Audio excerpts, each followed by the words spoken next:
नमस्कार, मी प्रभाकर लोंढे, खडतर प्रवास वर्तमानपत्र तथा खडतर प्रवास यूट्यूब चॅनलचा मुख्य संपादक।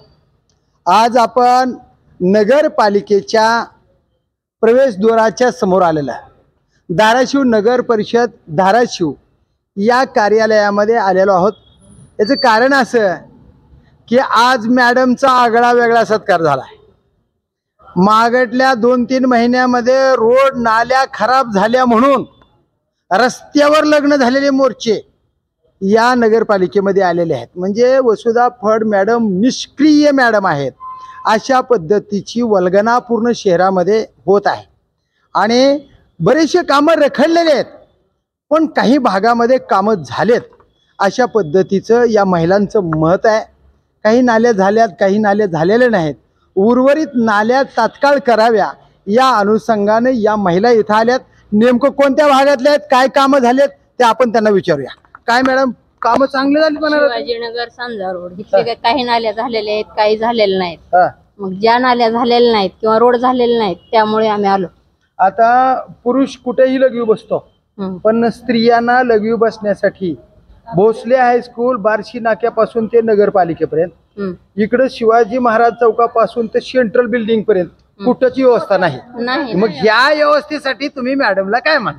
नाही काय म्हणलं का म्हणला नाहीत? ती स्त्रिया तुमच्या बहिणी नाहीत का? तुमच्या भागात एक काम झालं म्हणून त्यांना सत्कार करायला आला, पण अनेक महिला उघड्यावर लगे बसतात। त्या महिलांच्या बाबतीमध्ये तुम्ही एखादी मुतारी बांधावी, महिलांची व्यवस्था करावी, हे का मांडू नये तुम्ही? मांडावं। त्याच्यासाठी काय म्हणाला? आता ताई तुम्हाला सांगतो, या ठिकाणी शिवाजी पुतळ्यापासून ते डॉक्टर बाबासाहेब आंबेडकरांच्या रोडवर एक तरुण पोरगा खड्ड्यामध्ये गाडी अडकून मेला। ती तुमचा आमचाच मुलगा होता। हो ना। मग असं जर काम करत असेल मॅडम आणि तुमच्या भागातलं थोडंसं काम केलंय म्हणून तुमच्या सत्कार करीत असतात, तर या गोष्टी कुठे मांडायच्या? लेकरं मरायलेत, शहरातले लेकरं मरायलेत, पाण्याची व्यवस्था नाही, नालीची व्यवस्था नाही, नालीमध्ये आळ्या निघालेल्या आहेत, रोडमध्ये खड्डे आहेत, ते चंबरनं सगळे रोड खराब झालेत। या सगळ्या गोष्टी आहेत, ते तुमचेच लेकर आहेत। मी तुम्ही कुण्या पक्षात आहे, मी पक्ष वगैरे मांडत नाही, पण तुमच्या लेकरासाठी तुम्ही या नगरसेविका म्हणजे वसुधा फड मॅडम ही या नगराच्या माय असतात।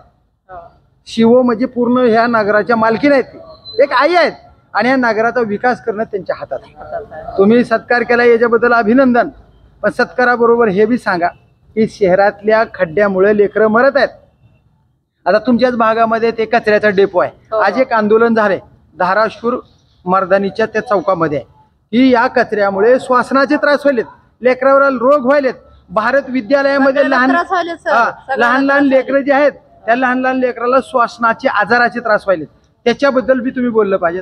बोलतो ना, आम्ही बी बोलतो, आम्हाला काय हरकत नाही बोलायला। भालेराव साहेब, तुम्ही एक चांगला कार्यकर्ता आहेत शहरामधला आणि भाजपाचं चांगलं काम करतात। आता भाजपाची राज्यामध्ये सत्ता आहे, देशामध्ये सत्ता आहे, तुम्ही काय सांगाल? मॅडमला ही सत्कार करा, चांगल्या कामासाठी कौतुक करा, आम्ही सुद्धा कौतुक करू, पण शहराचं चांगलं काम करण्याची जबाबदारी सरकारने त्यांच्यावर सोपवली आणि 2-2, 3-3 लाख रुपये पगार आहे सरकार आपल्या सेवेसाठी देतात।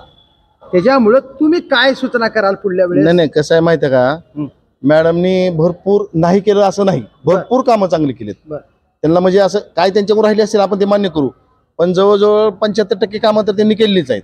75% कामं केल्यावर एवढे मोठमोठे मोर्चे कसे काय निघाले? आता ते त्यांना विचारा ज्यांनी मोर्चे काढते त्यांनी, पण मॅडमनी त्यांचं कर्तव्य 1-2 काम सांगा। 75% आमच्या इकडे सगळेच कामं झाले। सांजा रोड पूर्ण विकास आमचा। सांजा रोडचा विषय नाही, एका रोडचा सर, आता आपल्या शहराचा रोड आहे। राणा जगदीशसिंह पाटील साहेबांनी 140 कोटी रुपये नगरपालिकेला विकास कामं करा म्हणून आणलेत, तसे डिजिटल आहेत। आता दादांचं कौतुकच आहे, आणलेत कौतुकच आहे, पण त्या कौतुकाच्या आलेल्या पैशाचं वसुधा फड मॅडमनं कुठं कुठं नियोजन केलंय आणि काय शहराचं काम झालंय सांगा। तुम्ही म्हणालो ना 75% काम झाले, तर तुम्ही भागाचा नाही विषय, हा शहराच्या मालकीन आहे, शहराच्या शिव मॅडम आज त्यांचा बॉस आहे, त्यांनी प्रशासनातून दादानी आतोनात प्रयत्न करून 140 कोटी रुपये आणून तुमच्या स्वाधीन केलेत।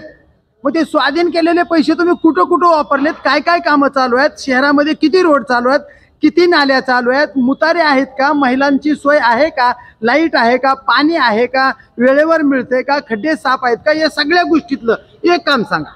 आम्ही फक्त सांजा रोड शिवाजीनगर भागातले रहिवासी, आमच्या एरियाचा त्यांनी आम्हाला पाहिजे तेवढं म्हणजे जे मागणी केली त्या सगळ्या मागण्या त्यांनी आतापर्यंत पूर्ण केल्या. आतापर्यंत जेवढे रस्ते आम्ही मागितले, नाल्या मागितल्या, तुमच्याकडे पद कोणचं आहे? तेवढ्या भाजपचं पद. नाही नाही विषय बाकी नका. नाही, विषय नाही. तुम्ही प्रदेशावर आहात. मी विषय ऐका नाही, मी जबाबदारीने सांगाल मी विषय भाजपचा घेऊन आलो नाही. मी माझ्या भागात शिवाजीनगर सांजा रोड मध्ये रहिवासी आम्ही घेऊन आलो. सगळ्या महिला मान्य आहे ना? आणि आम्ही बरं, ठीक आहे, ठीक आहे, मान्य आहे मला. आम्ही सांजा रोड शिवाजीनगर भागातील महिला सत्कार करण्यासाठी आलो आहोत. आम्हाला शहराच्या आम्ही मान्य आहे. ऐका, बाकीचा विषय आम्ही शहरातला घेऊन आलो नाही.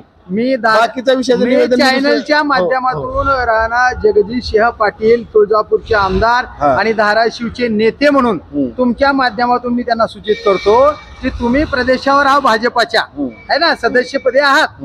अगर एक विशेष पद आहे तुमचा, भाग फक्त भाग नाही, तुम्ही जिल्ह्याचा बॉस आहेत. जिल्ह्याचं काम करण्याची जबाबदारी आहे तुमच्याकडे. एक भागाचा तुम्ही विषय जो आहे त्या सर्व महिला शिवाजीनगर सांजा रोड भागातल्या आहेत. आता पुढचा भाग कोणता घेणार आहे तुम्ही? पुढचा भागात ते तुम्हाला लवकरच सांगू ना. आम्ही आम्हाला 19 वार्ड क्रमांक घ्या. लाखो रुपयाचे काम झालेले नाही. 13 नंबर तो विषय घेऊ आम्ही. आम्ही सगळे विषय घेऊ. पण आजचा जो विषय आहे, आजचा विषय फक्त सांजा रोड शिवाजीनगर भागातलाच आहे. आमच्या जेवढ्या मागण्या केल्या पहिल्या तेवढ्या मागण्या केल्यात, मान्य केलेत. आता आमच्या 1-2 मागण्या आहेत, ती पण त्यांनी आता आमचे प्रॉब्लेम सॉल्व्ह केले. त्यांनी सांगितलं पुढील आम्हाला काय करायचं त्या पद्धतीने आम्ही करू आणि ते पण राहिलेली कामं लवकरच पूर्ण करतील मॅडम, अशी आम्ही त्यांच्याकडून अपेक्षा केली आणि आज त्यांचा सत्कार केला. अजून काय रस्ते नाल्याचीच मागणी केली, रोड नाल्या राहिलेली अतिक्रमण शहराची मागणी करा. आता तुमच्या वार्डात झालं की वार्डाची झाल्यानंतर आम्ही शहराची पण करू. शहरामध्ये यायचं नाही का? आमची वाहतूक. नाव काय तुमचं? माझं नाव आनंद भालेराव. हे आनंद भालेराव सर आहेत.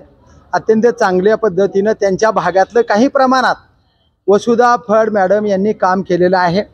खरं म्हणलं तर मला इथं निरुत्तर केलं त्यांनी की आमच्या भागातलं झालंय, आता पुढल्या भागातलं आम्ही करूया, अशा पद्धतीचं त्यांनी आनंद भालेराव साहेबांनी सांगितलंय. पण माझं एवढं मत आहे की भाजपाचे एक चांगले कार्यकर्ते आहेत आनंद भालेराव यांनी आज एका भागाचं काम केलंय. उस्मानाबाद शहराच्या प्रत्येक वार्डाचं आणि शहराचा विकास करण्यासाठी या पुढचं निवेदन वसुधा फड मॅडमला त्यांनी द्यावं. आणि लहान लहान पोरांना श्वासनाचे आजार, गणेश नगरमध्ये लोकांना श्वासनाचे आजार, कोरोनाच्या पिरियडमध्ये बरेचसे शेकडो माणसं त्या घाणीच्या साम्राज्यामुळे आणि कचरा डेपोमुळं मरण पावलेले आहेत. ते कचरा डेपो हलवण्यासाठी, रोडवरचे खड्डे साफ करण्यासाठी, नाल्या, पाणी, लाईट ही व्यवस्था करण्यासाठी आणि महिलांना शहरात ठिकठिकाणी मुतारीची सोय करण्यात यावी, अशा पद्धतीचे पुढचं निवेदन त्यांनी द्यावं आणि शहराचा विकास करावा, अशीच अपेक्षा हे खडतर प्रवास नव्हे तर शहरातल्या नागरिकाची आहे. तर बघूया येणाऱ्या काळामध्ये वसुधा फड मॅडमला राणा जगजित सिंह पाटील यांच्या थ्रो त्यांचा कार्यकर्ता म्हणून अनंत भालेराव साहेब फड मॅडमला कुठल्या पद्धतीचं निवेदन देतील ते पाहूया. येणाऱ्या काळातच समाजहिताचं व्हिडिओ त्यांनी समाजहिताचं निवेदन द्यावं अशी अपेक्षा व्यक्त करतो. मी प्रभाकर लोंढे, खडतर प्रवास वर्तमानपत्राचा तथा खडतर प्रवास यूट्यूब चॅनलचा मुख्य संपादक.